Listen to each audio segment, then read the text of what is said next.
Yo, what up? Welcome to another episode. I think it's actually episode 20 of Meeting of the Gold Mines. Kind of have a new look going on here, as y'all can see. I am, playoff mode tone, lovingly referred to as playoff. Also have my man KB in here, and the first lady of PGM, Miss Tone. How's everyone doing?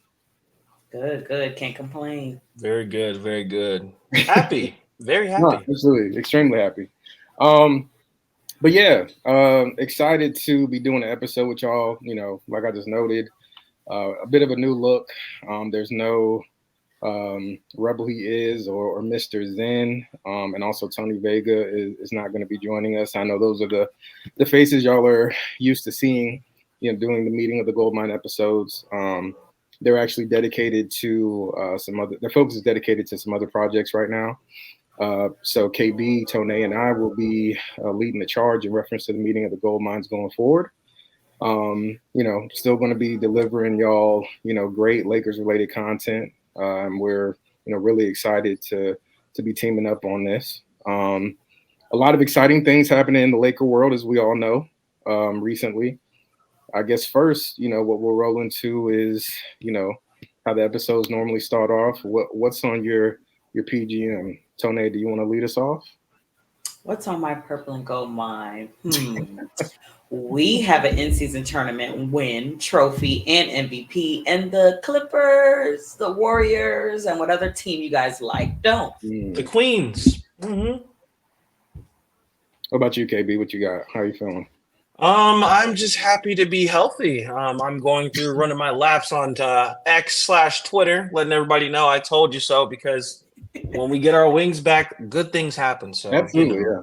No, hmm and I'm with you. I mean, it's so funny. It's like I feel like it was just yesterday where I can't remember what loss it was after, but LeBron was talking about how things needed to change, and everybody was speculating on what that meant for the team and like what trades were going to happen and all this Zach Levine talk. And it's like, look, we've done a complete 180. Look where we are now. Like 3-game winning streak. We look like a solid contender in the Western Conference. for sure. Like Tone noted, we're coming off of the first in-season tournament champions. So life is good right now. Health is wealth. Life is You life. know, I'm feeling really good about the direction this team is headed in.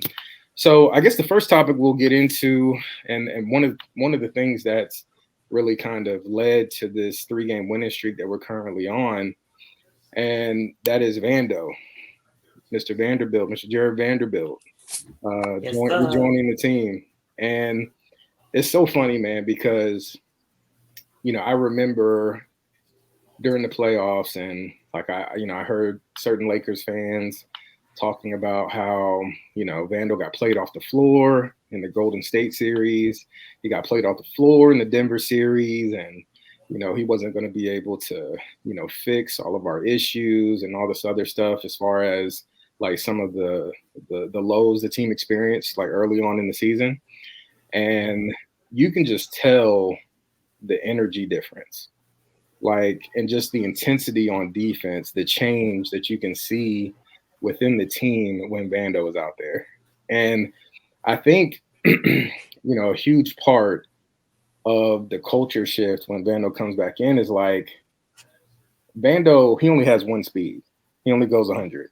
Like there's no, you don't ever have to worry about Vando like lagging on a play or not boxing out, not doing the little things that it takes to win. You know what you're getting with Vando. And so what have y'all seen from him and his impact on the team since he did come back 3 games Go, ago? go, you go first, Tony. Okay, well, I would say I definitely was one of the people who kind of was skeptical, for lack of a better term, in regards to him coming back, just off the basis of I didn't want one man to affect how we played, how we performed every night, i.e., Braun saying something has to change. I'm Mhm. not Yeah. thinking trades. I'm thinking, hey, everyone collectively as a team, one of the main things we used to talk about was rebounding, some of our efforts on defense.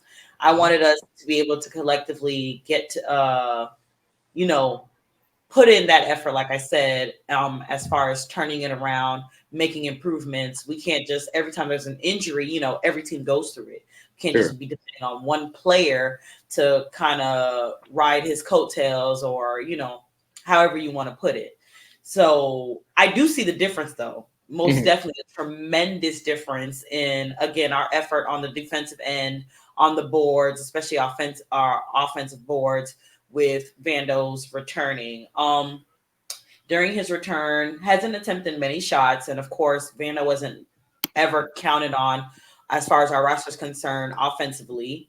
But he definitely has brung the rebounds, like I said, in total. We're looking at like 15 rebounds between the Houston, Phoenix, and Pelicans game, a steal, a block, um, 4 assists. So even though the numbers may seem small as far as the box score is concerned, like Playoff alluded to earlier, the effort, the energy that he brings, us getting healthy collectively, that's just turned the morale of this team around. Honestly, we weren't even a bad team before, but we went from a good team to looking like contenders, definitely upon Vando's return. So definitely got to salute him for sure. What about you? From What about you, KB? What have you seen so far from Vando? For myself, Tonaayyy was right on top, like right on it. For me, I go by how we always talked about in our chats. That's X or Twitter, by the way, if you guys don't know. EEU, energy, effort, urgency. We were missing that guy who did the little things. We're missing. There was a time we were missing Cam Reddish as well. We were missing both of them. Yep. But we just were missing that wing depth. Once we got them back, it's like, okay, if Cam gets into foul trouble, now you got to deal with Vando. If Vando gets into foul trouble, now you got to deal with Max Christie. If Max Christie gets into foul trouble, you have to deal with Taurean Prince. Like we have several wings on the team now. Now that we're fully healthy, that we can do those things. Vando, it's not about the points. Not about the points. It's about the energy, effort, urgency on the defensive end to box out, to find a body, to literally rotation, letting your man know you got their back just in case they get beat. Baseline, sideline, on pick and roll. If you're gonna hard hedge, if you're not, if you're playing drop, like there's different type of coverages that Vando provides with the wingspan he has. You could just see a difference when he was not there. We were missing that guy who was just getting really nitty and gritty. You can see it once we didn't have Cam Reddish in the game. Once he was out for a couple of games, especially against, for example, against Thunder. If we would have had Cam Reddish and Vando in that game, I don't think there would have been any issues with guards scoring on us or fours being able to get offensive rebounds. So with the games he came back, he eventually got better and better and better. And the more games he plays, the more healthy he's playing. He's on minutes restriction, by the way. We didn't even know that. I think the cap is like right around like 22 minutes per game, I think. Yeah. He's only played 16 until I think like the highest he's played is 16. So with that, I don't know what's going on with that. I hope that's going to be over and done come this next this game tomorrow playing against the Mavs. But Vando's back, and you can just see the team is just acting different, playing different. They're playing together, man, more as a team. So I'm happy to have Vando back. Yeah, hell yeah. All right, a couple questions for y'all concerning Vando. Yes. Okay. With what we've seen from him so far, and obviously hoping that he progresses as far as the minutes he's allowed to play during the games and all that. Do you all think that Vando belongs in the starting lineup, or do you like his fit better coming off of the bench like he is right now? Ooh, good question, Playoff. KB, you go first. So there's two scenarios for me. If Taurean Prince is going to continue, because he has not been shooting how he was shooting these past couple games. If he continues to exactly, his shooting got a lot better. If Taurean Prince continues to shoot at a 40% clip, if he continues to hit his open threes and do what he's supposed to do, then I have nothing to say on that note. If he doesn't, then you need to swap. It's an instant swap, Taurean Prince for Vanderbilt. That's just going to put, I think, more of a spotlight on Cam and him having hit his corner threes. Also, that gives us another scenario asking Vando, did you work on what you were supposed to work on during the summertime? So is his corner three better? We only see him take 2 or 3, I think, since So he's been far, back. yeah. And both of them, both of those threes were like, 2 of them were really hurried up. The other one was the last second shot. So it just depends on what we're going to get from him. I'm willing to make that sacrifice because I want to see what he has. If Vanderbilt does it, that reveals to you more sooner than later. Come playoff time, he's coming off the bench. He's not starting. Or for during the season, we just keep him as a bench player and he just starts playing better. But I think we need to see it because I think it'll be good for our defensive end because based on how we've been playing, we're leading with defense, not offense. So we're turning our defensive rebounds or like we're getting into offensive transition based on certain defensive coverages and rebounding. So I kind of see what people are saying, keep him on the bench, but I want to see how he is as a starter. Go ahead, Tony. Great points, KB. I would say it's tough. I like the 2 different scenarios that you presented. That's definitely why I let you go first. Your in-depth analysis to be on point. I'm kind of torn. Honestly, I don't even know what to say. I don't know how it feels to be taken out and reinserted like in these lineups. Mm-hmm. But to me, a lot of our lineup should be kind of matchup based. You know, maybe the bigger teams or the faster teams. I'm looking at Vando. Maybe teams that we might need to go toe to toe with offensively or has maybe like a more slack or I would say maybe not so all-star caliber type, maybe 2 or 3. I wouldn't mind Torian being in there. Like you said, KB, he wasn't necessarily shooting well before this like little 4-game stretch. I'll give you his stats for the last 7 games. He's actually been shooting 50% since the Cleveland game. He's had a 75% game. He's had a 60%, 62%, 50% shooting 5 threes in that New Orleans game. And then for a team like us, who's like, probably at the bottom of the pack as far as 3-point percentage goes, is concerned, you know, he's definitely a bright spot, a boost in that area. Whereas Vando, we can't necessarily expect it. We didn't necessarily even see it last year. What I'll say also is I know Torian's last stop, he didn't necessarily he wasn't necessarily a starter. He had more of a bench role, I believe, in his start in Minnesota. So I don't think it would affect him as greatly. Again, so maybe just a matchup based. But if you really had to choose, I think I'm still comfortable with Torian just because he started the year that well. Again, we talked a lot about cohesiveness and chemistry so far collectively when we're healthy. Even his game has changed a little bit in these last 4 games. Again, just something about the energy, the aura in the air when it comes to that team. We definitely changed, trended upward. I like how Darvin has been kind of staggering them so far, even with Vando's minutes restriction. But I would say, I guess, again, it just depends. It just depends. Let's say, you know, first quarter, Torian's not really shooting well. I don't think it's going to hurt you to throw Vando in there. Or like I said, with the bigger teams, bigger wings, all-star wings, I don't think it would hurt either to have Vando in that starting lineup. No, I can see it from both sides, and I think it's largely going to be dependent upon Torian and how he continues to perform. And like y'all just noted, he struggled at the beginning of the season, not just on offense as far as not being able to hit shots, but just being in tune with what we were doing defensively, like missing defensive assignments, leaving people open, making bad, like not just bad, terrible decisions, you know, especially on the offensive end. Yeah. And that has seemed to turn around. And I think a lot of it has to do with his usage going down. Like he was playing 30 plus minutes before. Good point. You know, we're missing 5 people out of our rotation. So it was forcing him into a role that he really is not built for. And so, you know, now with, you know, we got Vando back, we got Cam back, we got Rui back. You know, Jackson even got banged up and missed a couple of games or missed a game. So now you know, Gabe's about to come back too. I think his usage is going to, Torian's usage is going to go down.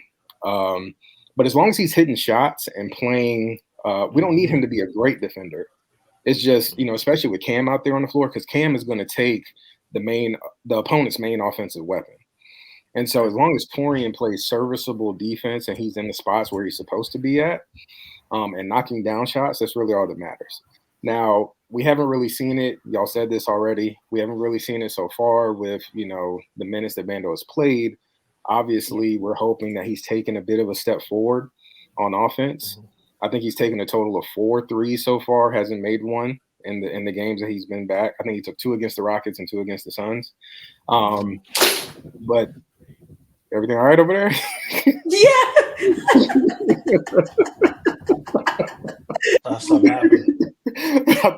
We don't need to call the people, do we? I thought so, but I'm okay. Okay. Right. I'm here with y'all. I know your heart jumped a little bit. But, a little bit, yeah. But yeah, we're hoping he took a step forward, and that'll just play out as far as the season goes. But largely, like Tonaayyy said, it's going to be matchup dependent. So, when we're playing these teams, especially in the playoffs, I'd love to see, because there was an issue where teams were sagging off of Vando because they weren't worried about him being an offensive threat at all. And so, the great thing about Cam Reddish developing into what he has developed into so far this year is that gives us another defensive stopper, or he can at least go out. We can say, hey, go out and guard him, and he can try to limit him as much as possible. And Cam is definitely a better offensive threat. I mean, not that he's great, but he at least he can make he made a big 3. And we'll talk about this, in a few minutes. Hit a big 3 in the in-season tournament championship game, and he can get to the basket, which is the underrated part of his game. So, we'll see it all play out. But speaking of, some of the more recent occurrence, let's get into this winning streak that the Lakers are currently on. So, officially they're on a 3-game winning streak. Unofficially, we're on a 4-game winning streak. Because of the game that we played on Saturday, which we'll get into a little bit later. But Tonaayyy, how are you feeling about this winning streak that we're on right now? Again, look, most of our conversation tonight has just been about how we've been gelling. The energy, the focus has definitely changed drastically. So it's so crazy. The switch was kind of flipped again upon Vando's return, and right after that OKC game. I kind of don't expect anything less. We seem to be shooting a little bit better. Again, on the defensive end, we're guarding up a lot better. I think we've had a couple of games, maybe out of, like you said, those last 4 where we've won the rebound advantage, again, something that we weren't necessarily doing in the beginning of the season. I expect nothing less. Honestly, we talked about a little bit about our health. Again, Cam's return, Max Rui's return, Vando's return, Gabe targeting a December 18th return versus the New York Knicks. We're trending upwards in the right direction. I'm not saying we're going to, maybe go on like a 10-game. I believe Houston is on a little run right now too. Speaking of streaks, but again, we're trending upwards. I don't see us kind of losing momentum.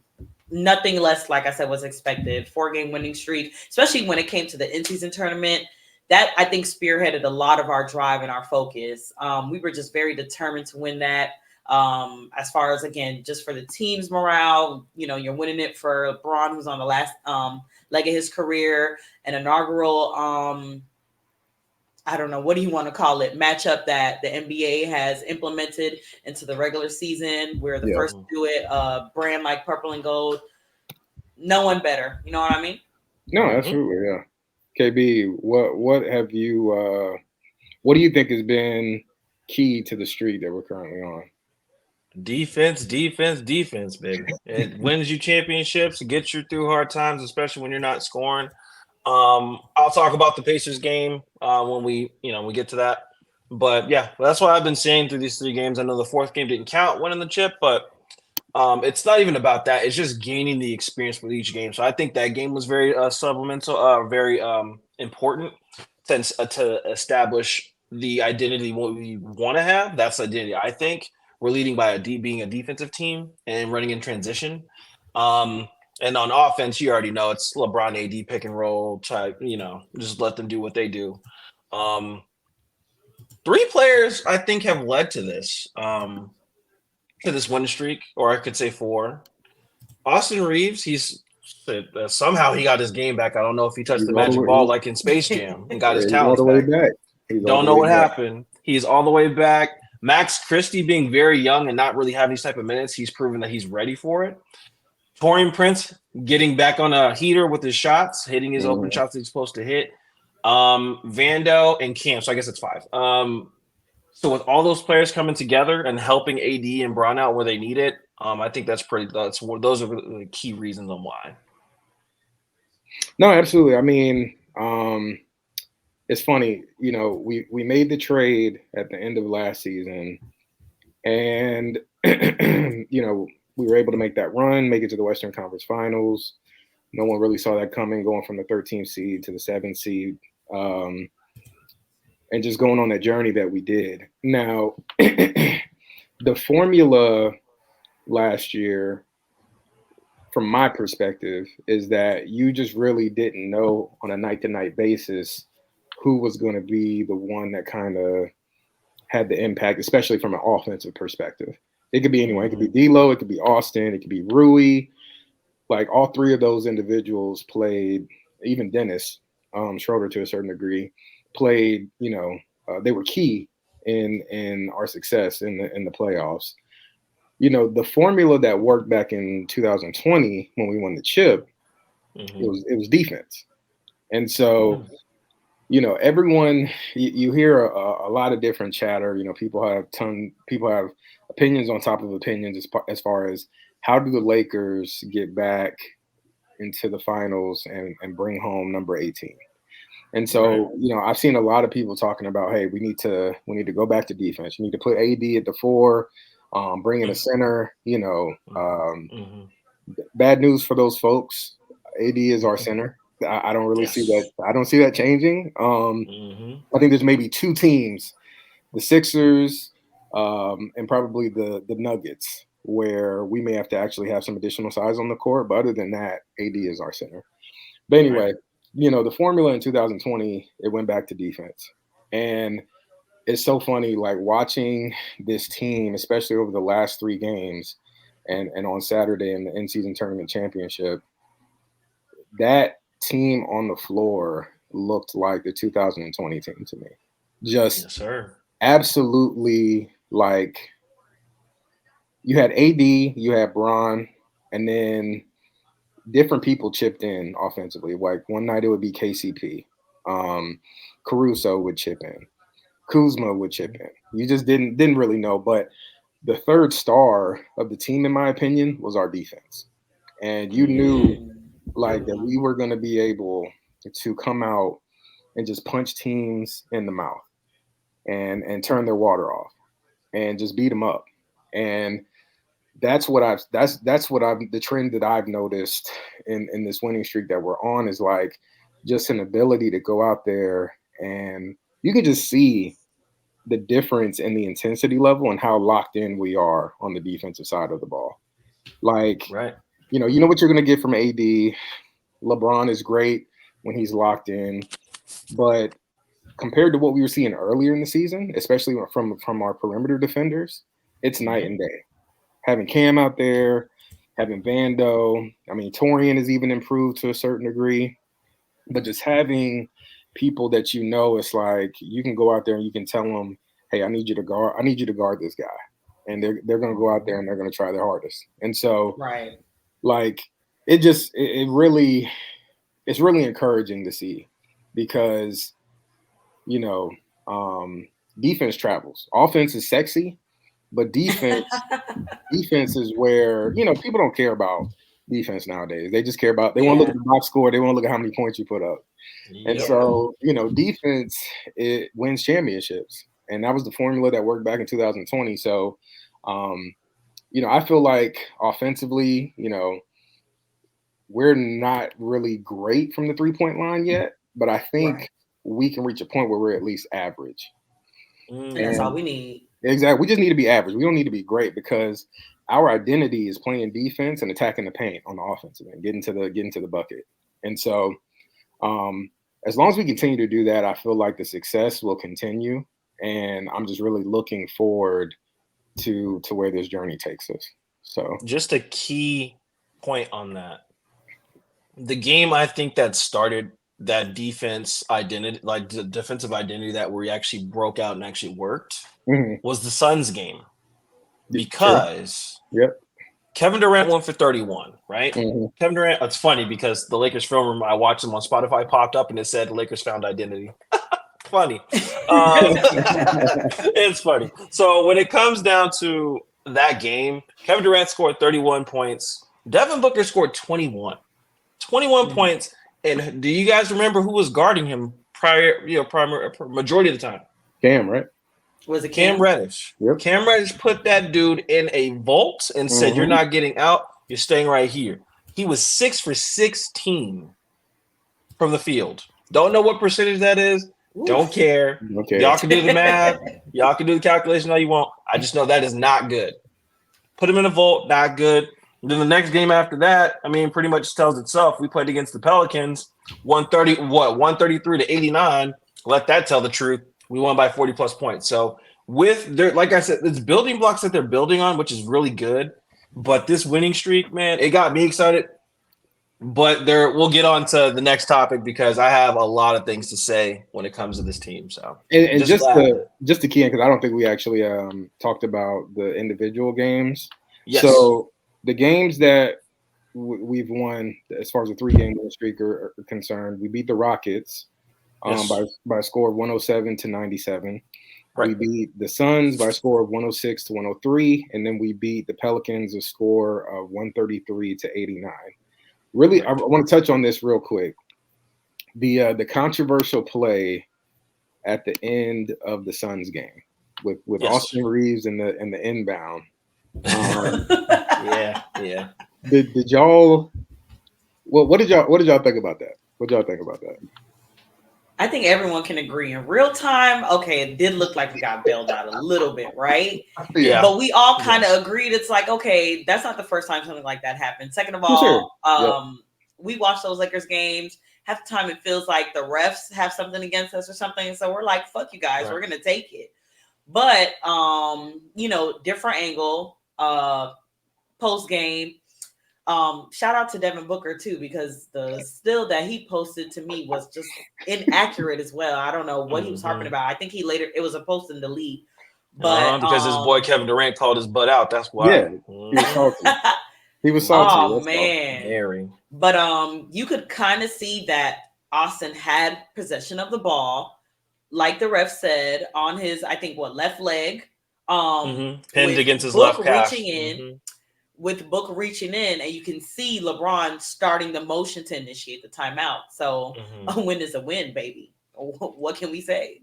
For me, when it comes down to that controversial, and I have 3 other games from last year that I can already give you evidence on that too, which is controversial. The big Bron Boston crybaby game is the main one. I got you. That's one of them. I got 2 more games after that. So with the call for Reeves, he had the ball pinned to his left calf.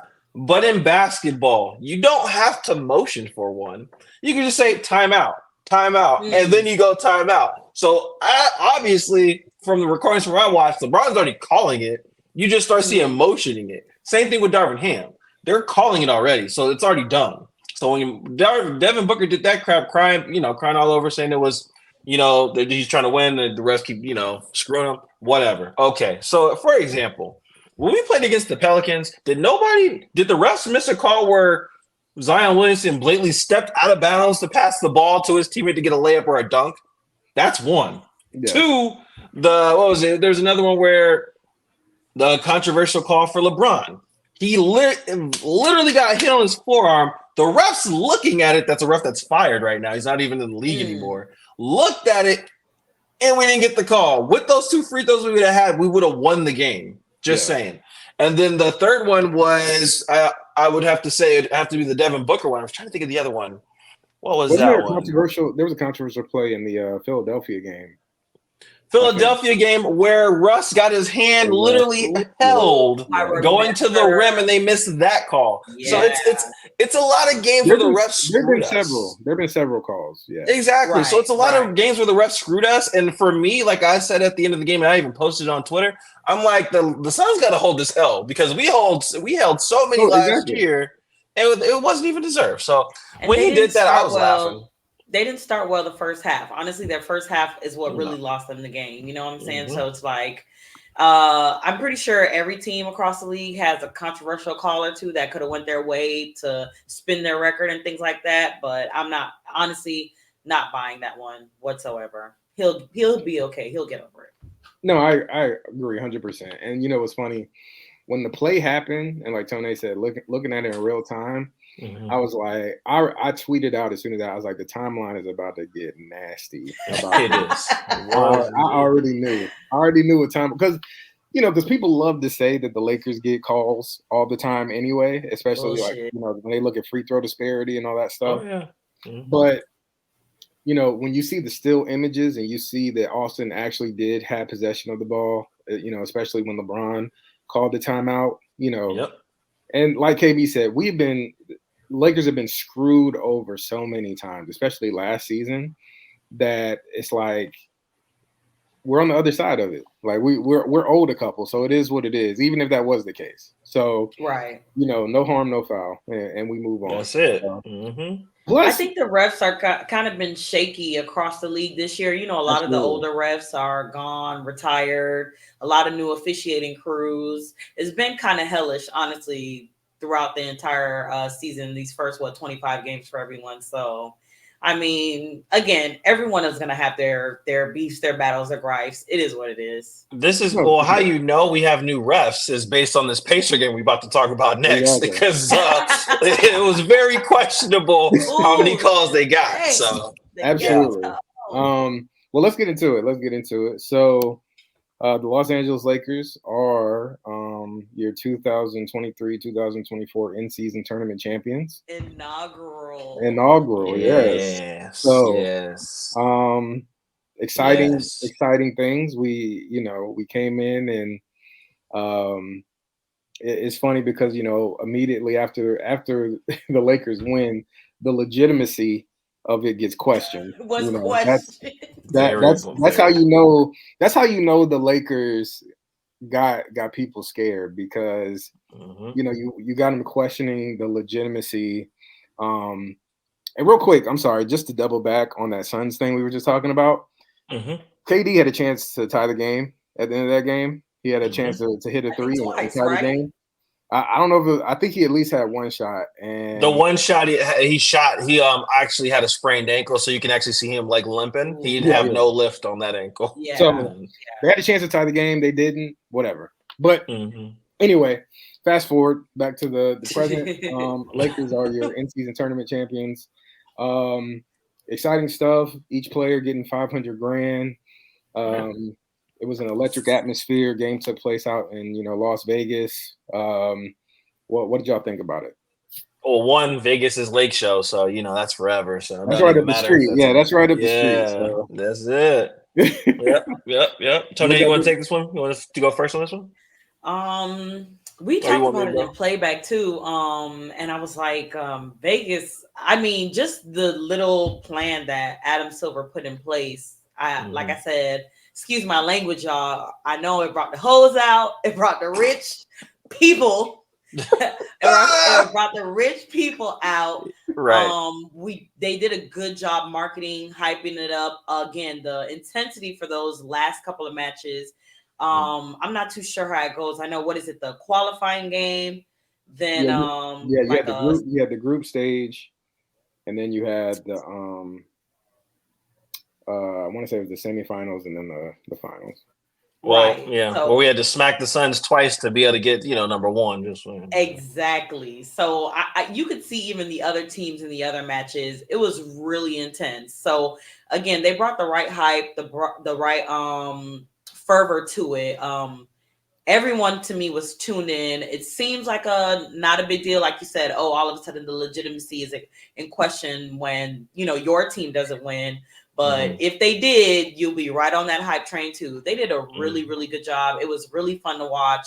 That was entertaining as hell. We all started kind of coming around to the courts. the jerseys, even the atmosphere for the final game in Vegas. I like the fact that it was kind of hard for me to tell. Was it in the Lakers' favor? Was it in Indiana's favor?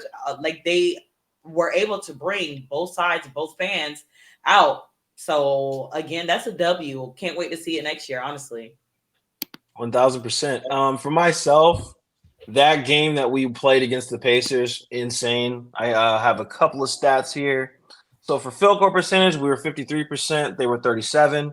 3-point percentage was horrendous from both sides. We were 15%, 2 for 13. The Pacers were 24%, 10 for 41. They had 41 attempts from the 3-point line.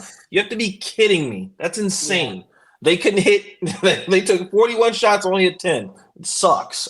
Free throw percentage, they won the free throw game, 88%, 29 for 33. We were 70%, 77%, 27 for 35. We definitely need to stay in the gym shooting free throws. I don't care if it's like the first 45 minutes of practice moving forward. We need to shoot free throws. There's an issue. Coach KB, y'all. Man, I don't get, bro. Come on now. I got to get on about that. Turnovers, 18, not good for us. 9 for them. Assists, we had 25 to their 27. Rebounds, they had 32. 9 offensive rebounds. For us, we killed it. 55 rebounds in total. 12 offensive. When have you ever heard that? That is one of the biggest reasons I think why we won. Yeah, and then blocks, we had 10 to their 7. Steals, they had 10 steals to our 5. Personal fouls, 33 to 25, which I kind of think is BS, but, you know. Other than that, really good game. We killed them in the paint. Over 80 points, I believe, we had in the paint.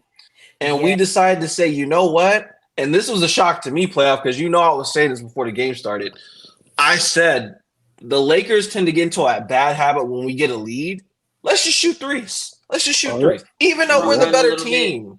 Exactly. Even though we're the better team going into the key, we're going to shoot threes. Even if AD's dominating. This, I don't know what happened. They turned a switch, but they said, hey, AD's dominating. Keep feeding him. He ended up having 41 and 20. 41 and 20 rebounds. Insane. So watching that whole entire game, I loved how the Lakers decided to say, hey, y'all can't stop us. We still going to go down and eat anytime we want to in the paint. Don't matter if we're not hitting our threes. And going with that, like we were talking about Austin Reeves, he scored, I think, a total of 28. Well, and then 20, I think, in the first half. Alone. First half. First half, and 8 points later for the rest of the game. LeBron had 24 points and 11 rebounds. Awesome. Who else do we have? D'Lo. My God, this is the first game I've ever seen him say. Bruce Brown. Man, he said he came with a mission. I understand a lot of folks don't like D'Lo, but I loved him for that game. He literally instantly, once that tip-off came, he went at Bruce Brown, got 2 fouls in the first quarter. He told the coaches to sub him out. He said, sub, time for him to go. You know what I mean? So with that, I love the attitude we brought. And this, just watching the tournament was even better. The intensity. Adam Silver was really good with how he did with the courts. One thing I will say, Adam Silver, and if you ever do see this video, never tell us we can't wear our black jerseys on the court. I'm glad you touched on that. Those were the cleanest jerseys, and I just kind of think that's kind of messed up. And you forcing us to bring our banner, an inaugural season tournament banner, and hang out with our chips. We ain't supposed to do that. That's just cold. That's just cold. Let me go off right quick. Oh, hold on 1 second, Tonaayyy. Yeah. Shout out to my brothers, Alex and Jake. Y'all want to watch y'all want to watch these things, you should come on here. And shout out to everybody else who watches this, because they need to come and listen to us, because we're dope. They just don't know it yet. Absolutely, 100%. What were you about to say, Tonaayyy? So, KB touched on the foul situation, and we were talking about the refs a little bit. They kind of did kill the game, a bit of the momentum at times. They slowed the game down. Both teams seemed to start to commit a lot of fouls. I think like in the second half, we kind of looked gassed a little bit, but we ended up, bringing it in, pulling it home. I'm going to talk a little bit about some of our rankings, right? So points in the paint, we're 4th right now in the season. Transition wise, we lead, we're about like the 8th. We hold the 8th spot as far as transition points are concerned. I called it prior to tip off. I think Indiana's like dead last when it comes to fouling. So I knew we were going to get to the line, and then like dead last when it comes to protecting the paint. Yeah. So we took advantage of their weaknesses as we should. You know Absolutely. what I'm saying? Yeah. KB, you got to pull up AD stats. 80 Cover stats. y'all I got ears. you. I got Children. you. 41 AD's wife, points. Yep. his kids. Go ahead, KB. Read it off. Go ahead, KB. His kids and Cover his your wife. ears. It's Oh coming. man, so 41 points, 20 rebounds, 5 assists, 6 for 4, 24 from the field, 9 for 13 from free throws. That's why I said we need to shoot free throws at practice. 4 blocks, 4 turnovers, 2 personal fouls, plus minus. I'm not really a plus minus guy, but he was plus 13 for the game. Okay, wow. I thought it would be even more.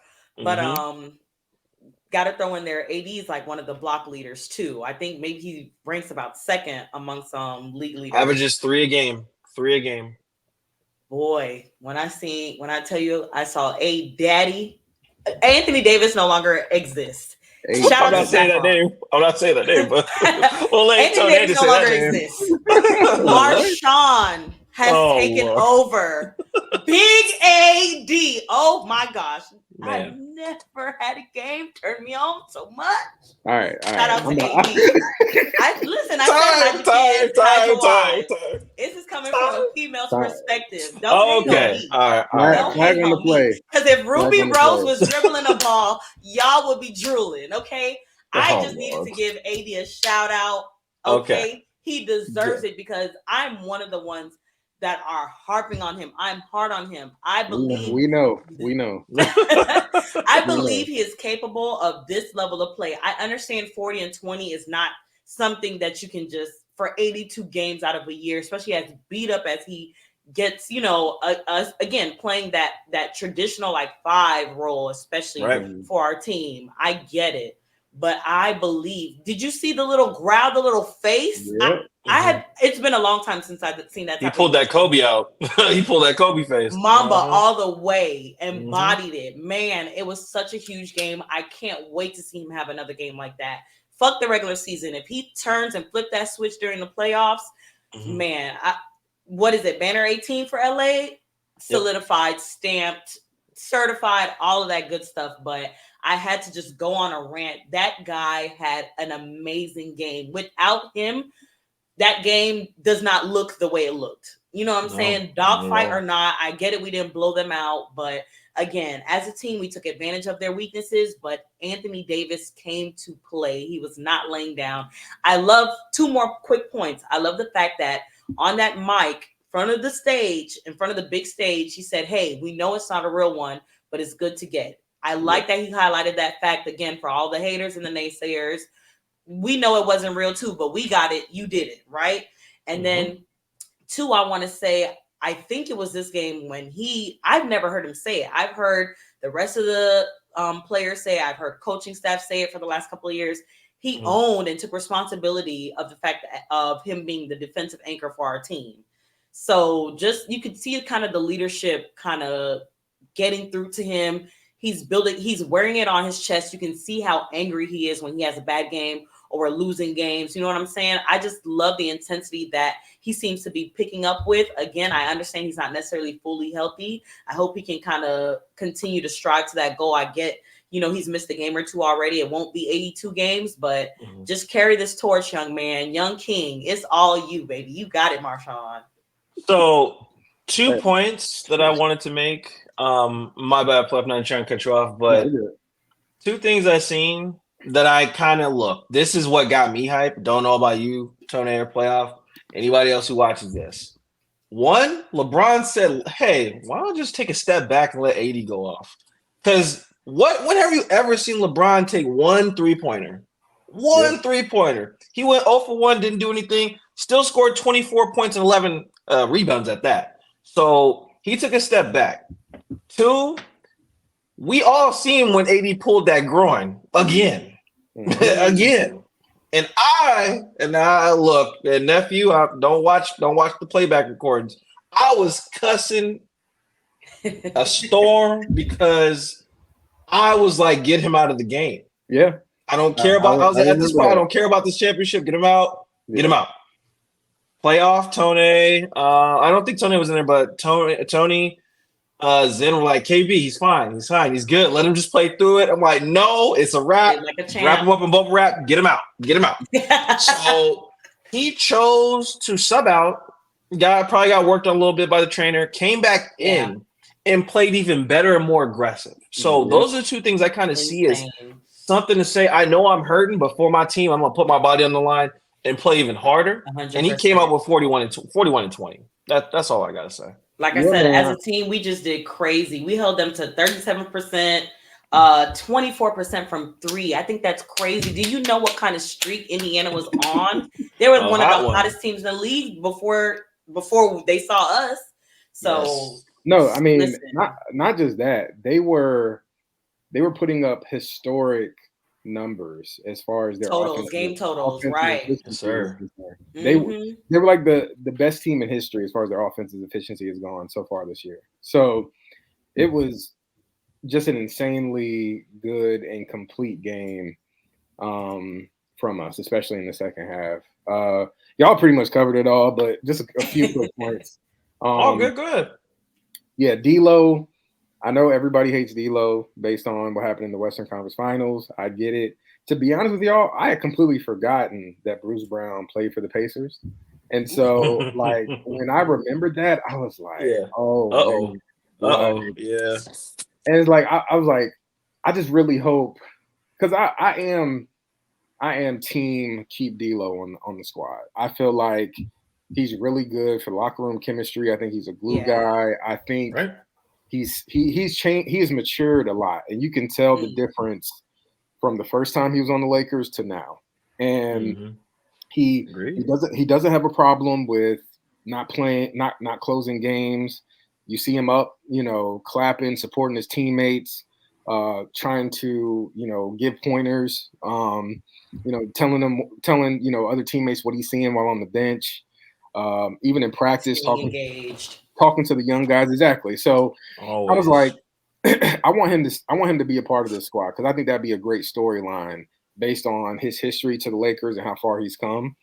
But I was like, hey, just go out and just have a okay game. Just have a good game. I don't need you to have a great game, because to be honest with you, if our team is playing at a high level, the requirements for D'Lo are not that high. Like, we don't really need him to go out and score 30. We just need him to be efficient, play make, get AD easy buckets when possible. And so he went out there and he did that. 7 assists, 2 turnovers. I think he had 1 block, 1 steal. I think he shot 6-15 from the field. And you could just tell how engaged he was when he got those 2 quick fouls on Bruce Brown and started talking to him and like telling him to head to the bench and sub out.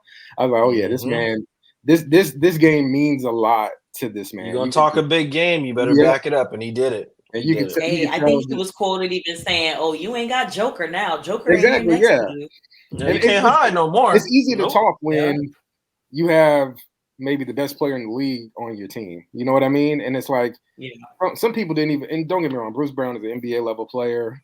Right, that's fine. He's known for kind of playing tough defense and kind of being a agitator a bit, but a lot of people didn't even know who Bruce Brown was until that Western Conference Denver squad. Yeah, exactly. So, I get it. But D'Lo came out there. He did what he had to do. I was proud of him. Austin, again, all the way back. Happy to see him. I think coming off the bench is great for him. I feel like that really puts him in a mindset to come out and score and get buckets, which is what we need from him.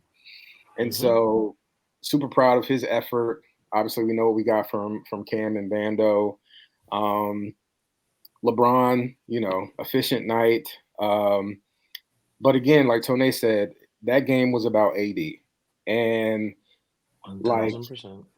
I saw I don't know if y'all saw this. I saw the video of him like kind of walking into the arena and passing Miles. And he past Miles. Miles was doing the interview, and he just walked past the man like he don't like. Normally, you'll see like players like like he'll dap each other up. Nah, my man walked right past him like he didn't see him, and I was like, I need AD to have a good game tonight. And standing on bed, he stood on business. He's on business. he had more. That was a generational game for him. Yes. And there've been a lot of complaints about AD, especially over during his Lakers tenure. And for me, it's not so much about the points and the box score. That's not what it's about for me. For me, what I want to see, and we've seen it over this last stretch of games, I need AD to have at least 25 shots a game. That's how I know how engaged he is on the offensive end. And it's not even so much how many points he scores or whether he even makes or misses the shot. I just need to know that you understand what your role is. We know what we're going to get from you on defense, but you're such an important part of success for us from an offensive perspective. We need you to be a threat every time you touch the ball. And so that was really key for me. And you've heard the street clothes and Mr. Glass and all this other stuff. Man. You could clearly see he tweaked the groin, like KB said. My man went out there and you couldn't even tell. He looked stronger after he got. It was kind of like that Schroeder game. I don't know if y'all remember that Schroeder game last year when he freaking he sprained his ankle. Yep. And he comes out and he helps close the game for us. Yep. And so it's like comes in.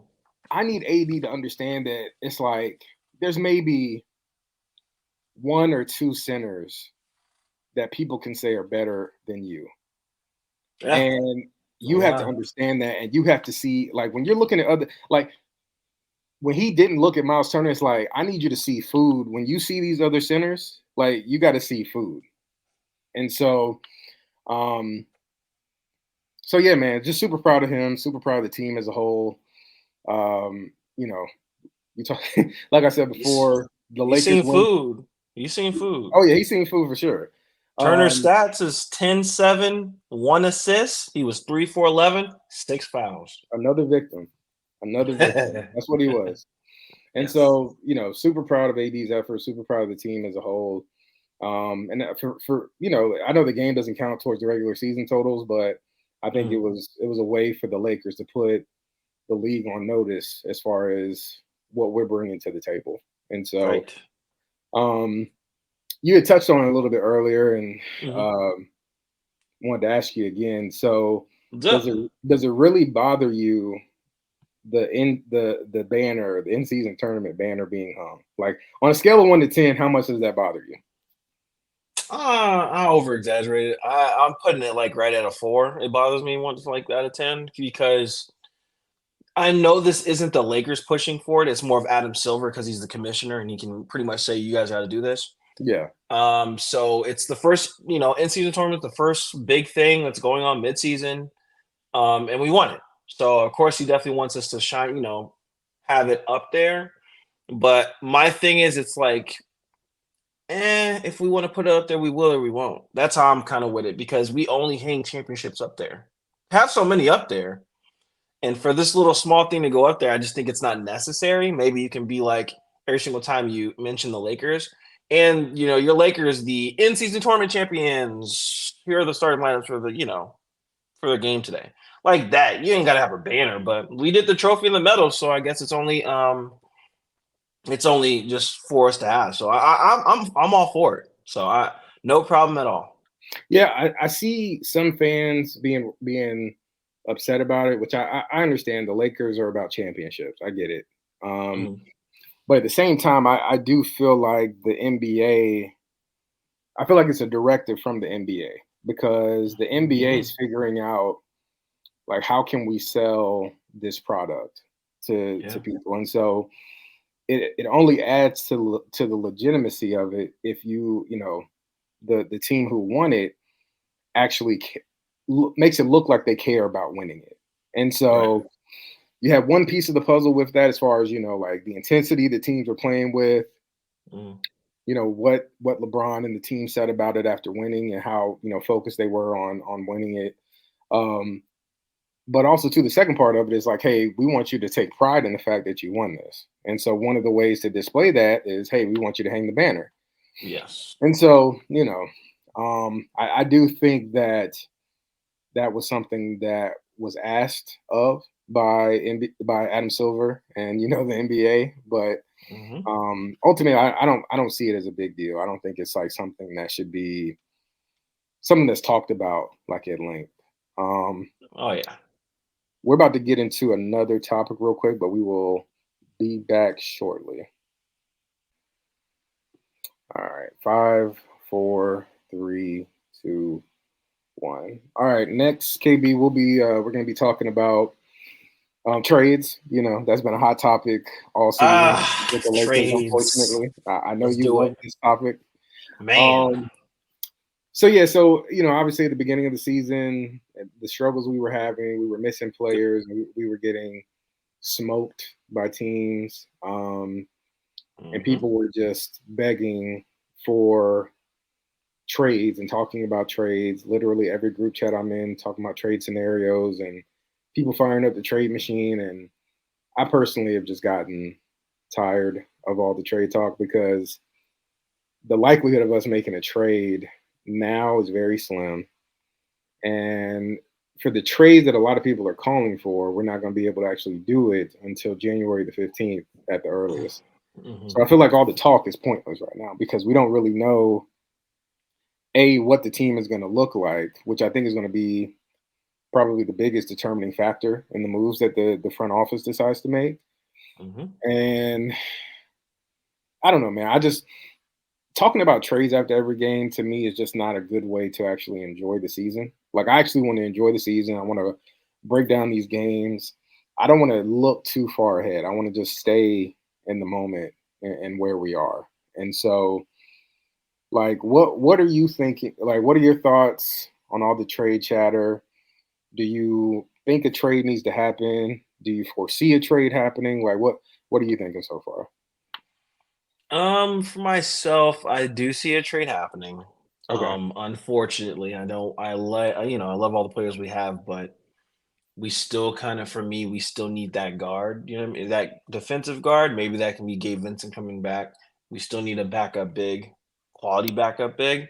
Jackson Hayes just doesn't do it for me. Wood, you see Christian Woods getting DMP / playing garbage time minutes, so it's kind of like confusing with that. Sure. But I do see a trade happening. D'Lo, I mean, dude's been balling out doing his job, but he's making his case to be traded even more. This offseason, like I was saying before, 2 years, he signed a 2-year, second year's player option. So of course he's going to get that option or look for other teams, or he can literally walk for the free. I'd rather trade him because he waived his no trade clause, and get him out of here and get somebody else in. Kind of like 2 scenarios, or 3 actually. The third is we keep D'Lo, don't do any trades, make marginal moves maybe to fill up the 15th roster spot. Second would be we trade D'Lo and push Austin Reeves to the 1. Okay. But it's kind of like, for me, it's kind of like, why? Because he can't really defend like that, going against the best leagues every single day. But he won't have to if we start Vando and Cam. But I don't know if we're trading for someone who's going to come off the bench. Makes no sense to do that. Gotcha. So that's what I think for that one. And then the first, we definitely trade D'Lo and Rui. The question is going to be for who? For me, my dream scenario, if we were to do a trade, I want Lauri Markkanen and Kelly Olynyk. I don't care what goes on with that. I don't care what you do. Goodbye, Christian Wood. Goodbye. Christian Wood could be the first one you can add on there. JHS, first round pick, and D'Lo and Rui. For Kelly Olynyk, you give me Kelly Olynyk, Lauri Markkanen, and I want I forgot, I can't even say his name. Chris Dunn. You said for who? Chris Dunn. Is that what you're talking about? The guard? Not even Chris Dunn. I'd take the other kid from Kansas, number 30. He's like Bouge, or I can't say his last name. I know what you're talking about. Yeah. Dude, solid guard. He's about 6'7", I think, 6'7", 6'6", 220. Can shoot the ball a little bit. And he's a shooting guard / small forward. So there goes your other wing. So I would rather take somebody super young like that coming into the league instead of going after Chris Dunn. He's been in the league for a minute. I don't know how old Chris Dunn is. Do you know how old he is? He's kind of been a journeyman a little bit. Hold on, let me Right. see. Right. And I know he can play defense. The question is, can he get to the cup? He's So 29. He's 29 actually. yeah, so I don't know for me. So so we'll see how it goes. I'm wondering how it's gonna what we do. But I honestly want to see what goes on and how we progress as a team.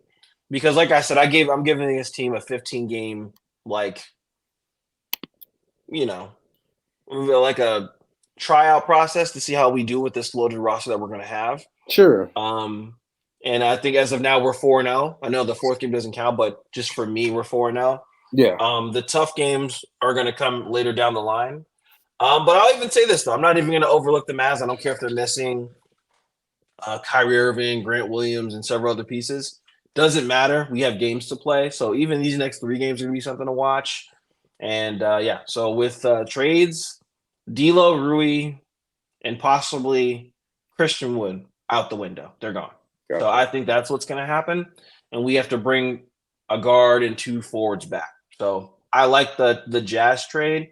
A lot of people keep on pushing the Levine trade. I don't see how that works. He's not really a 3-point shooter, and he's not better at getting to the rim, I don't think, than D'Lo is.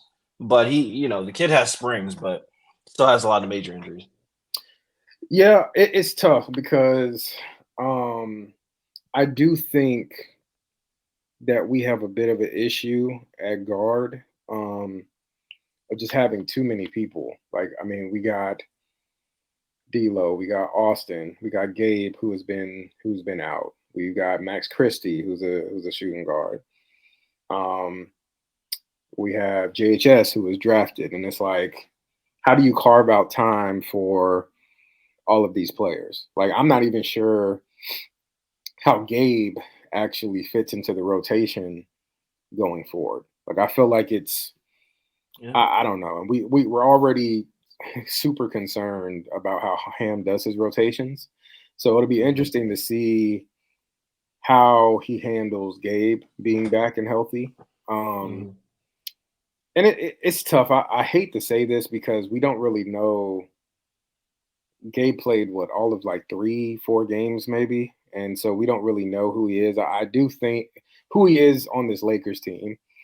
I do think that he was, in my personal opinion, I think he was brought in as insurance for D'Lo. Like, I think the team was thinking, hey, if D'Lo just isn't able to recover mentally from what happened in the Western Conference Finals and just comes out and plays terribly to start the year, we have we can move Austin into the 1, and then we can bring Gabe Vincent off the backup potentially. It just sucks that he got hurt, and so it'll be interesting. In my personal opinion, I can see a trade happening for sure. I think, and I don't know how likely this is, it's all speculation right now, but like, I would like to see Gabe moved just because I feel like D'Lo has carved out a role. I feel like Austin, we know what Austin is. I don't think Gabe really fits into this rotation right now. And so I'd like to see Gabe moved. I love Rui as a player. I love the contributions he made, especially after he joined the team after the trade last year. I'm not sure. The coaching staff, there appears to be a disconnect between what we think Rui is and what the coaching staff thinks Rui is. Because even in the in-season tournament championship game, Rui played in the first half. I didn't really see any like glaring mistakes that he made, but he didn't play at all in the second half. Didn't play. I mean, and we've seen several times, even throughout the playoffs, where his minutes are just super limited. Like, he plays less than 20 minutes sometimes. And for him to, the contributions he made in the playoffs last year, you'd like to think. I mean, the front office decided to extend him. You know what I mean? 4-year extension. So you think he'd be a key part of the rotation. I just think Rui's not a three. He's not a small forward. He's a power forward. And we happen to have probably the best power forward in the NBA right now, LeBron James. And so Huh?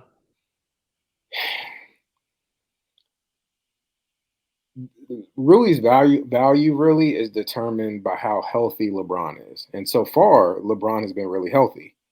Hmm. He's a great backup in the event that LeBron gets hurt. But Yes. if LeBron doesn't get hurt Mm. and the coaching staff is just going to continue to limit his minutes, then what purpose does he really serve on this team? You know what I mean? Hmm. So I hate to say it, but and I too am in favor of a Laurie Markkinen, Kelly Olynyk trade. I feel Damn. like Yeah. we still need a sharpshooter on this team, someone that we know, hey, someone that teams have to account for on the when we're on offense, and they just like, hey, that's the guy that we can't afford Hmm. to not guard. And Laurie, he fits that role. He would allow us to kind of play bigger as well. We could play him, Every LeBron, time. and AD, and he spaces the floor to give AB more space to operate. Yep. Kelly Olynyk does that as well, which I mean, we need a Mhm. backup big, someone who um, can actually bang, with some of these larger centers like an Embiid or a Mhm. Jokic. Um, I also wouldn't potentially mind Andre Drummond either from Right. Chicago. Um, Hmm. he's a really good rebounder. He has that body type where he can bang with other centers. So I think it's like I said. I think it's all going to depend on where we are. I think if the team is rolling and we're like a number one or a number two seed, I can see them making like small tweaks here and Right. there on the roster, but I wouldn't see them doing an overhaul. Same. But if the team is struggling and they feel like a change needs Mm. to be made, then They're gonna. Oh they're gonna man. they're gonna pull the trigger. That's what the Lakers do. They're gonna That's what I'm scared of. Because PTSD of Russ, man, we exactly, just overcompensate for no reason. yeah. So it'll be interesting. I'm still kind of on the fence about whether a trade actually needs to happen, but I Mhm. think that'll all be determined by how the team is playing. So, There's um, one name I have for you that I think we will keep an eye out for, and I know a lot of people don't want him. PJ Tucker. oh The gosh, reason why I think the Lakers go after him is he's a bigger version of Pat Bev. He just is better on the defensive end. I think again he can bang with the bigs, but he's also a corner pocket you can put in the corner for the shot. Just saying. no, The Clippers are using him, which is I'm actually dumbfounded about, but yeah. yeah, I'm interested to see what ends up happening with him. I definitely felt like when that trade happened, I couldn't believe they got both Harden and PJ Tucker in that trade. Hmm. Yeah. But I'm just not sure. Like PJ Tucker at one point in time, he was a really, really good defender. He wasn't a great 3-point shooter, but you could put him out on the in the corner, and he was serviceable. You could count on him to hit shots every now and then. Right. And I haven't, to be honest, I haven't watched much Clippers games, but when I have watched Clippers games, he hasn't been on the court. So there appears to be a He's there appears getting DMPs left and right. yeah. It's crazy. So there definitely appears to be a disconnect or something that's happening there. So And as of um, now, they can't trade him. They have to buy. There has to be a buyout. You have to buy him mm, out because there's no right, reason to keep him. Nobody wants to trade for him. So exactly, yeah. it's So crazy. it'll be interesting to see how that all works out. Um, the last topic I wanted to get into was just a temperature check. It's crazy because I feel like what's the Lakers record right now? What is it, 13 14 and 9. 14. and let me check the standings real quick just to make sure we're being honest. Western Conference standings. This says tanking. All right, so we're 14-9, like you said. Just wanted to, it's funny. We played 23 games, and I feel like the season has already been really long so far. But we're still, we're not even halfway into the season yet. So, True. Just a temperature check, how you're feeling about the season. Also wanted to kind of talk about the upcoming schedule as well and get your thoughts on that. But how are you feeling about how the season has unfolded so far? For me, we're lukewarm. I'm Okay. not even gonna go to hot, warm. Yeah, I mean none of that. We're lukewarm because it's like we're really iffy how the game, how the season was gonna turn out, especially with a lot of injuries we had. Didn't know when we were gonna get Vando back. He missed over 20 games of the season. So with that, I'm right there lukewarm. We're starting to get it together, starting to get healthy. The question is, can we maintain it? Yeah. Can we adjust when we're missing players? But with this back-to-back coming up, we're going to talk about the schedule. Like, I definitely want to talk about that because it's going to be depending on, like, do we want to sit LeBron and rest him? Because he's grandfathered into the rule where he can do rest days. Yeah. Yeah, I'm with you, man. I feel like the season has already been quite the roller coaster so far. It started out kind of rough. Like I said, not really having a great understanding of Vando's injury and when he was going to be able to come back. Luckily, he has been able to come back, and he looks relatively healthy. I do think that as he continues to get his legs under him, that the minutes and his minutes are only going to increase. But yeah, there were definitely some rough moments in the beginning. And you could tell it was just having an impact on the team. It's like a cloud was hanging over the team because we weren't just losing games; we were getting smoked. And to go back, LeBron making that comment about things needing to change. That came after the 44-point loss to the Sixers, and it's one thing to, hey, we're a couple of men down. We fight hard the majority of the game and then kind of lose the game at the end because we don't have our legs, so we're tired. It's another thing to where you're getting the game's out of hand like in the second quarter and you don't even have a shot of coming back. And that's what we were seeing, in my opinion. So I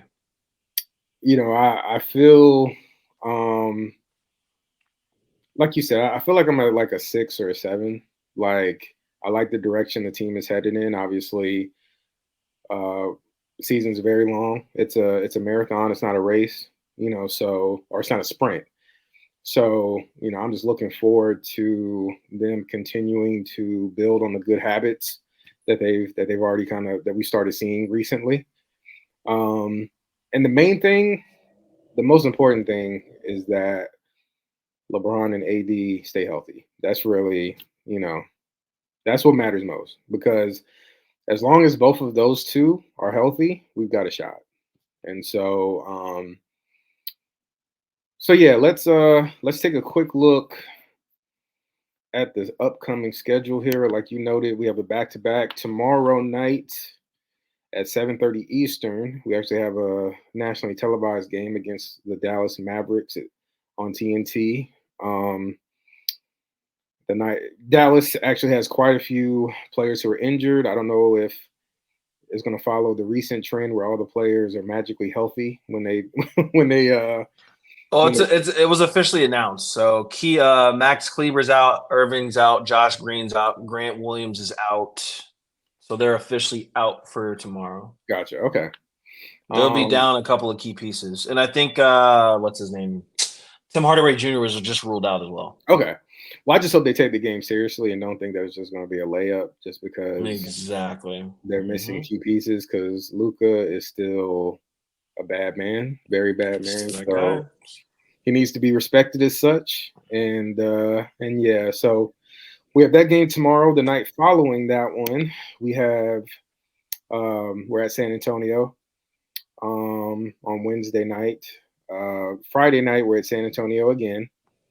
Monday night is going to be the Monday following that one, December 18th, it's going to be a war. We're going to be playing the New York Knicks at home. We got to battle them in playback with their hosts, our hosts, their fans against our fans, and then we have to watch the game. So it's two battles. Looking forward to that. Man. Then we got Chicago, who's Mhm. been playing a little bit better as of late. That's on Wednesday, December the 20th. And Mhm. then we get into a 3-game stretch that I really, really wanted us to touch on before we close it down. Okay. We're at Minnesota Yeah. on December the 21st. Where luckily none of these are back-to-back games. We're at Mhm. Oklahoma City on Saturday, December the 23rd, and then we're at then Boston plays comes to LA on Christmas Day the 25th. Mhm. What are you really, the way I see it, those Mhm. 3 games are really going to be they're really going to kind of let me know where this team is, like, and how we stack up against elite competition, especially, having all of our guys back. Um, so, Gabe will definitely be back by then for those games. We'll have Yes. our full roster back finally, and we'll be able to see how we stack up against this competition. Minnesota, they're the number 1 seed right now in the standings, 17-5. They're tough. Thunder are number 2 in the West at 15-7. Boston is who they are. They are the number 1 seed on the Eastern side. Oh, So man. it's a really good litmus test to kind of let me know how we stack up against the cream of the crop as far as NBA is concerned. What Right. and just in regards to those 3 games, what what would you be satisfied with our record, like, coming out of those 3 games? I really want to get greedy right now. I really do. If we're the type of team that comes out the right way, we should be 3-0. We really should. And that's just keeping it real. Not even trying to be unbiased. It's just keeping it real. No, none of these teams have anybody that can stop LeBron or AD. The Thunder definitely don't. I think they're about to come back. They're about to come back down to earth real quick. Timberwolves, I think they're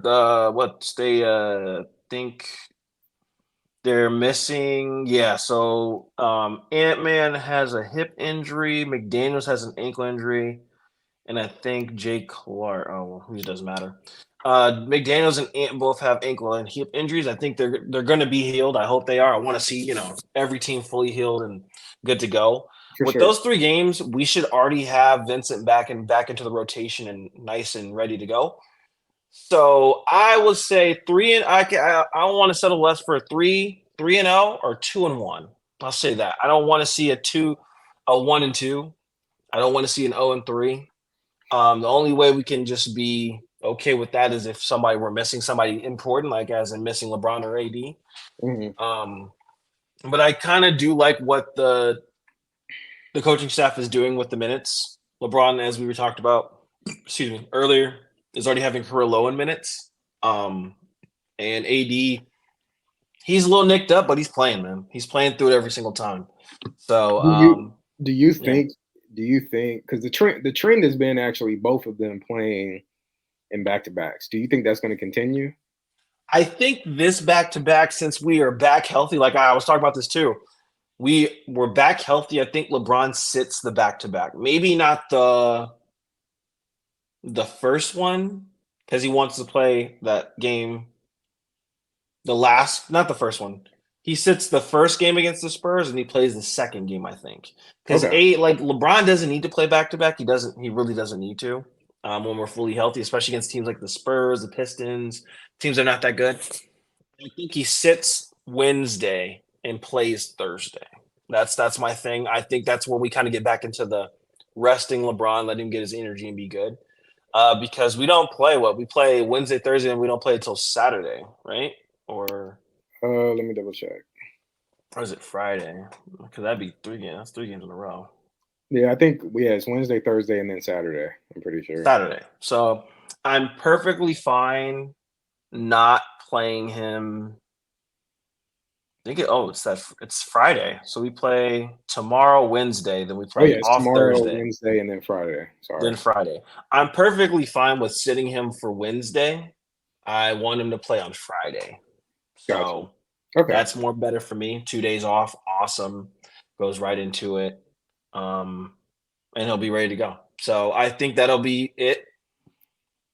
Um, but yeah, I mean, it just depends on what we do. But as of now, moving forward, what we do in those 3 games against the Thunder, the Trailblazers, the Timberwolves, and the Celtics, I want to murder the Celtics on Christmas Day. I'm gonna be with my, I'm gonna be visiting relative, visiting family on that day, which is, it's Christmas Day. So I really want to be able to see my Lakers do what they're supposed to do. But then again, like that kind of lines into what I was saying. Let me see how many games are played between then. I said 11. So 1, 2, 3, 4, Yeah, we have 6, 7, 8, 10, that's an 11. 8-game stretch, so we got 5 before we get to those last 3. Literally. So that's right within my 11th game stretch that I said we have to play to get back into it. So I actually want to see us do good. I want to see what we look like when we're playing at our best. And yeah, it's going to be interesting. I'm excited, but then again, you know me, I get disappointed when there's games when we start playing bad. I can't stand bad basketball. It's just me. But yeah, it's gonna be interesting. I'll say that, especially how we deal with LeBron. I'm not worried about everybody else. AD's young; he's gonna be fine. Everybody else needs to come together because that with the back to backs, that's where we're going to see, do we truly need Rui, or is he a expendable piece where we can trade him? Because when LeBron is out, I think Rui slides into the starting spot. That's just me. Absolutely, yeah. But He's the yeah, perfect so backup for LeBron. exactly. So I don't know what other person we can trade to or trade for besides Lauri Markkinen to slide right into that position. And Yeah, they're literally, Lauri and AD playing Smash Brothers. So yeah. I think I love Rui, but one of the matchups where I would really hate to lose Rui is if we end up matching up with the Timberwolves in the playoffs, because I feel like Rui, man. the Timberwolves like to play big. They like to play Gobert, they like to play Cat, and they like to play Nas Reed at the same time. So Mm-hmm. like Rui, even in I don't know if you remember this in the play-in game last season against Minnesota, Rui came in. He actually played pretty good defense against Cat. Mm-hmm. So he, you know, I think we would need him in that matchup, especially Like I said, if he's playing at a mm-hmm. high level. So the only person I'd be fine with, like I said, is it's either Kelly Olynyk and Lauri Markkinen in that trade because those are the only two bigs that are so versatile. They can play different positions. They can play against mhm. a center or power forward, and possibly against a small forward who can't move that much.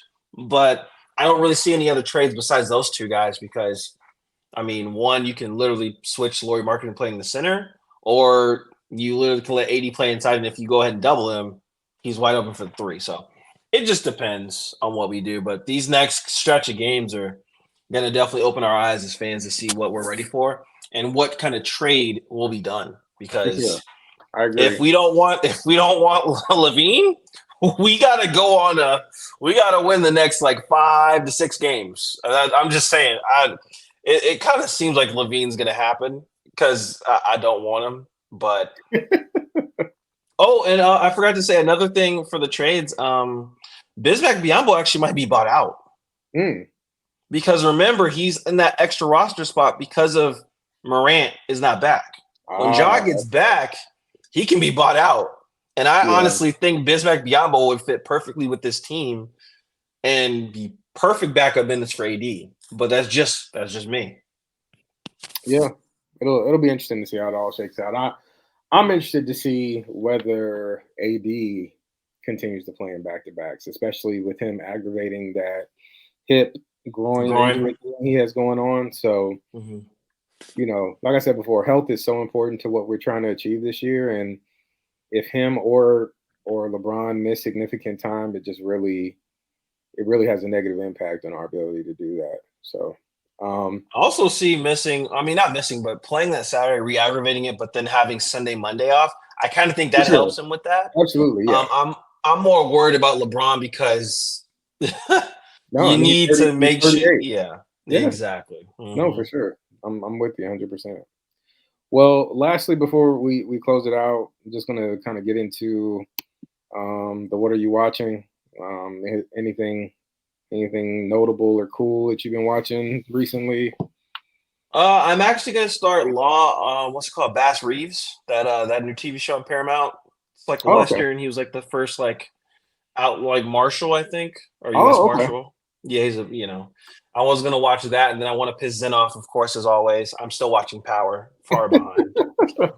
Yeah, I haven't heard of that. I don't have Paramount, but Hmm there's been some. I know there's been some pretty cool stuff that's come out on there. So, Yeah, it's a spin-off from Yellowstone, oh, okay, so cool. it's pretty good. But the guy who plays his lawman, Bass Reeves, he's a well-known black actor. Gotcha. But yeah, they said he's pretty good, and I'm just, me. For me, when it comes to watching TV shows, especially new ones, I don't like to watch it week to week to week. Like I don't want to wait. I want to make sure like I build Have up all on the the episodes episodes. and then just Absolutely, then yeah. watch them. But yeah, those are the two things I want to watch. But what about you, man? I actually started watching this murder mystery show. It came Mm, on Hulu. It's hmm called A Murder at the End of the World, I think. Um, mm, it's basically about this young woman. She's like her father was like a coroner, so she's like really good at being able to see like clues and stuff when it comes to how people have died and kind of putting the pieces together, especially if like it hmm was a murdered situation. And hmm so she ends up getting invited out to this retreat by this like super rich billionaire, Of and course. they go out to like Iceland somewhere, and it's like a lot of snow and ice and stuff like that. And then hmm people end up dropping like flies, and like they're Oh trying to God. figure out who it is. So Right. it's pretty cool. I got hooked on it, and I thought all the episodes were out, and there's still 2 episodes that have yet to come out. So now I'm just like I'm sitting here hmm disappointed, but yeah, I look forward to seeing the end of it and how it all. Does does that not remind you of those movies that like the series of movies that have been coming out? It's like that dude with like the mustache and he kind of guesses who Oh dies. yeah, it's kind of like that. It's funny you brought that up. Yeah. I watched that he has 3 movies that have come out. I watched the third one today. I actually enjoy Hmm. I enjoy like murder mysteries and that sort of thing. So Me too. Me too. um I think the first one they were on the train, the second one they were On a boat yeah, it was like the death on the Nile or something like that on on the the Nile Nile. River. Yeah, they were in Yeah. like Egypt or something. And this third one is set in like Venice, Italy. It's How was called that? Because I'm gonna watch it. I'm gonna watch it. it's But called A Haunting in Venice. It's on Hulu if you have Hulu. yeah, yeah, I Um have Hulu. I'm gonna watch it. I just want to. If it's good, yeah, then it's that good. confirms it. I thought it was good. So Hmm. just like the other two. Um Another one I don't know, have you ever seen Knives Out on Netflix? I have Yeah. really good, Yeah, I enjoyed really good. both of those movies that they did for that. So yeah, I'm always down for a good murder mystery. So Yeah. After Knives Out, there was Glass Onion. I didn't that's watch what it that, was. but Yeah, yeah, that one's good too. You should watch okay. it. I'm in the middle of that. In the middle of Okay, that one. gotcha. Um, well, unfortunately, our sister Tonaayyy, her internet went out, but KB and I held it down to the end of the episode. Again, it'll be me, KB, and Tonaayyy kind of leading the charge with the meeting of the gold mines going forward. So, we appreciate you tuning in. Look forward to continuing to bring you, exciting Lakers content and just kind of continuing this journey throughout the season. Please follow Purple and Gold Mines on all of our social media platforms: Twitter /X, Instagram, Threads, YouTube. You can find us at Purple Gold Mines. Please like, share, and subscribe. And as always, we appreciate your support. And also, we are doing normally, daily conversations. Um, it's an extension of our Lakers content within Playback. We were doing them in Spaces, but we've migrated over to Playback. We just feel like that's a better platform for us to use going forward. So we have conversations in there daily. It's a good way for us to connect with our supporters, and of course, we do the watch parties in there as well. Um, Anything else you wanted to say, KB, before we close it out? What's taking y'all so long, man? Just hit the subscribe button. It's free. It's free. It Free. don't cost you a thing. Man, nothing on Playback and YouTube. Come on. No, 100%. And Spotify. 100%. As always, we appreciate your support. Thank you for tuning in, and we will see you next time. Thank you. Peace. Soon as we step out the cage, we raising all of the stakes. Make no mistake, either you stay in your place or we putting you on a plate. Look at our face, we put the fear in the dirt.